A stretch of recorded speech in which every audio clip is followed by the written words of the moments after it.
В этот светлый весенний праздник хочется от всей души поздравить вас с Международным женским днем, пожелать самых важных и бесценных вещей – здоровья, любви и простого человеческого счастья.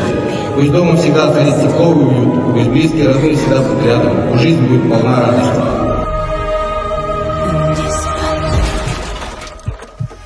Жанға дауа мөлдір таза суын іштім бұлақтың адалдықты, адамдықты жүрегіммен ұнаттым. Ахоу, ахоу, жеке дара шапқан оза жүрек менің құмарым. Әсем ән мен тәтті күй ғой шын өмірлік зыңарым. Ахоу.